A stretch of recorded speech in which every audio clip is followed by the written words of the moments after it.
우리는 다윗의 중요한 인생의 여정을 통하여 하나님이 원하시는 마음을 살펴보고 있습니다. 오늘 본문은 다윗이 유다 나라의 왕이 되는 장면입니다. 다윗은 3번 기름 부음 받아 왕이 되었습니다. 첫 번째는 어릴 때 사무엘이 그에게 기름을 부어 왕으로 삼았습니다. 두 번째는 사울 왕이 죽자마자 헤브론에서 유다 지파의 장로들이 와서 다윗에게 기름을 부어 왕으로 삼았습니다.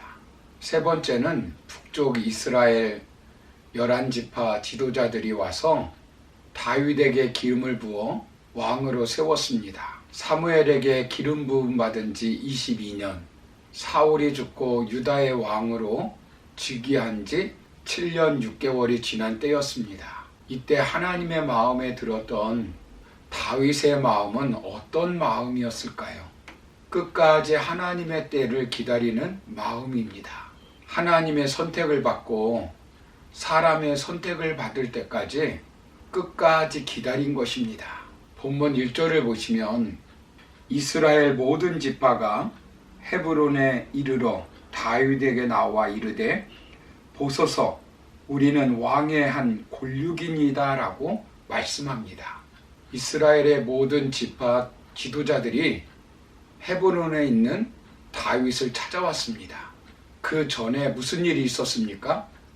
2장 4절을 보시면 사울 왕이 죽자마자 유다 사람들이 다윗을 왕으로 세웠습니다. 다윗이 유다 지파 사람이기 때문에 유다 지파 사람들은 사울이 죽자마자 바로 다윗을 왕으로 세운 것입니다. 다윗 스스로 왕이 된 것이 아닙니다. 그때까지 무수한 세월을 기다린 것입니다. 사울을 죽이고 자기가 왕이 될 기회가 있었음에도 불구하고 하나님의 때를 기다린 것입니다. 다윗은 사울이 죽고 유다 사람들이 자신을 왕으로 세웠을 때 왕이 되자 헤브론으로 갔습니다.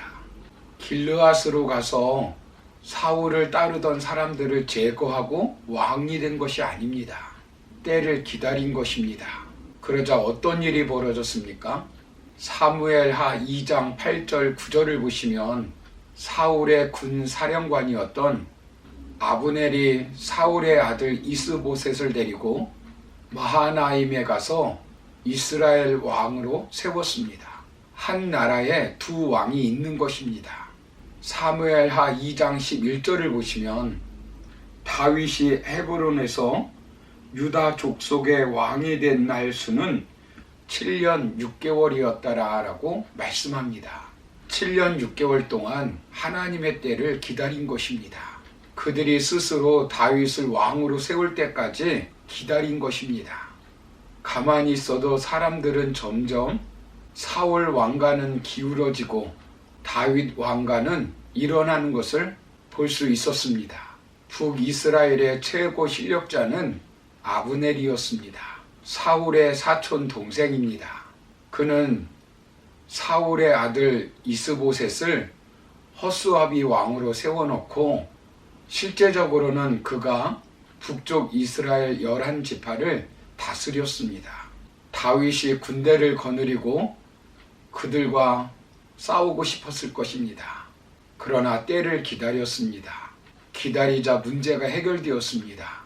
적장이 죽었는데도 다윗은 슬퍼합니다. 그러자 백성들은 다윗을 어떻게 생각합니까?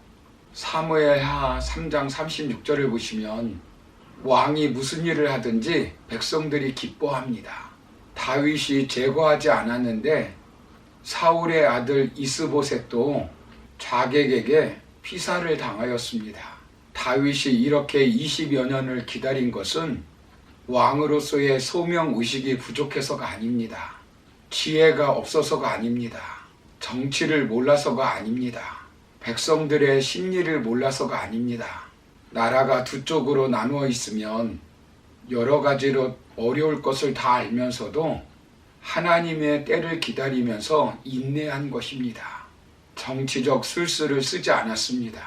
하나님께서 오늘날 우리에게 원하시는 마음도 바로 하나님의 때를 기다리는 마음을 가지기를 원하십니다. 하나님이 약속하시면 그것을 끝까지 기다리는 마음을 가지고 살아야 합니다. 사울은 기다리지 못하여 망한 왕입니다. 기다리지 못하고 왕이 스스로 제사를 드렸습니다. 다윗이 얼마나 기다렸는지 그가 기록한 시편 40편을 보면 잘 알 수 있습니다. 그렇다면 다윗은 하나님의 때를 어떻게 기다렸을까요? 우리는 어떻게 하나님의 때를 기다리면서 살아야 할까요? 첫 번째로는 기도하며 기다리는 마음을 가져야 합니다. 시편 40편 1절을 보시면 내가 여호와를 기다리고 기다렸더니 귀를 기울이사 나의 부르짖음을 들으셨도다라고 고백하고 있습니다. 그리고 11절을 보시면 여호와여 주의 긍휼을 내게서 거두지 마시고 주의 인자와 진리로 나를 항상 보호하소서라고 말씀합니다. 다윗은 보호를 위해서 기도했습니다. 13절을 보시면 여호와여 은총을 베푸사 나를 구원하소서 여호와여 속히 나를 도우소서라고 말씀합니다. 도와달라고 기도했습니다. 그리고 17절을 보시면 지체하지 말고 도와달라고 간절히 기도했습니다. 여러분, 막연히 무작정 기다리는 것이 아닙니다. 약속을 품고 기도해야 합니다. 하나님께서 주신 꿈과 비전을 품고 기도해야 합니다. 하나님의 보호, 도와주심을 위해서 기도해야 합니다. 기다림을 고통의 시간으로 생각한 것이 아니라 사명을 품고 기도하며 충실히 말씀 붙들고 살았습니다. 그 결과가 어떻게 되었습니까? 2절을 보시면 나를 기가 막힐 웅덩이와 수렁에서 끌어올리시고 내 발을 반석 위에 두사 내 걸음을 견고하게 하셨도다라고 말씀합니다. 기가 막힌 웅덩이와 수렁에서 끌어올려 두었습니다. 반석 위에 발을 올려 두었습니다. 그의 걸음을 견고하게 하여 주었습니다. 그러므로 우리도 기도하며 하나님의 때를 기다리는 마음을 가지고 살아야 합니다. 두 번째는 기다리는 시간에 하나님만을 의지하며 기다려야 합니다.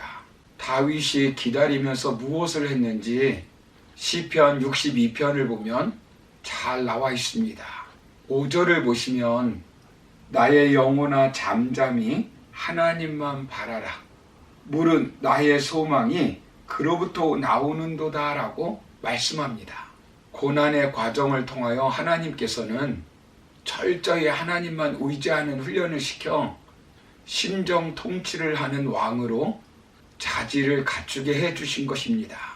62편 9절을 보시면 아 슬프도다 사람은 입김이며 인생도 속임수이니 저울에 달면 그들은 입김보다 가벼우리로다 라고 기록하고 있습니다.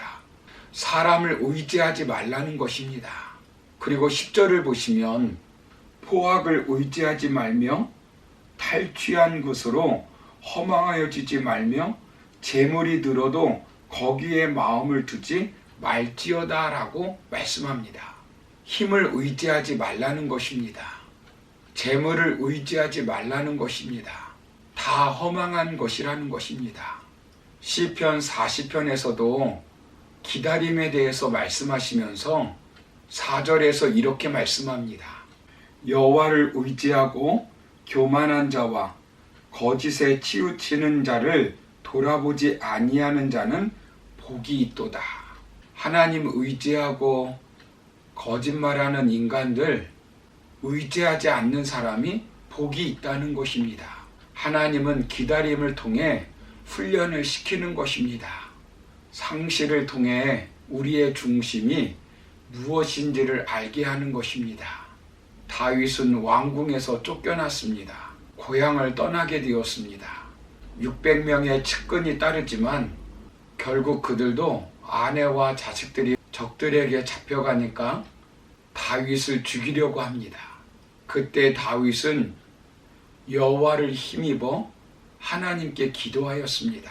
아브라함의 기다림의 시간도 마찬가지입니다. 25년을 기다리게 했습니다. 그리고 아들을 선물로 주시고 그 아들을 죽여 제물로 바치라고 말씀합니다. 그 아들 하나 의지하고 살았다면 바치지 못했을 것입니다. 그런데 기다림의 시간을 통해 철저히 하나님만 의지하는 종으로 훈련시킨 것입니다. 모세도 40년 동안 기다렸습니다. 그동안 무엇을 하나님께서 훈련시켰겠습니까?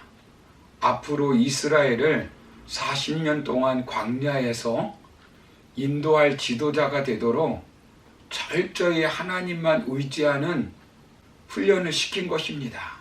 백성들이 원망하고 배신하고 죽이려 해도 흔들리지 않고 하나님만을 의지하고 사명을 감당할 임무를 광야 기다림의 훈련을 통해 하나님의 사람을 만든 것입니다. 그러므로 기다림이 지루하고 더디고 힘겹지만 하나님의 때를 기다리며 기도하고 더욱 철저히 하나님만을 의지하며 삶으로 하나님의 마음에 맞는 삶을 살아가는 저와 여러분 되기를 주님의 이름으로 축원합니다. 감사합니다.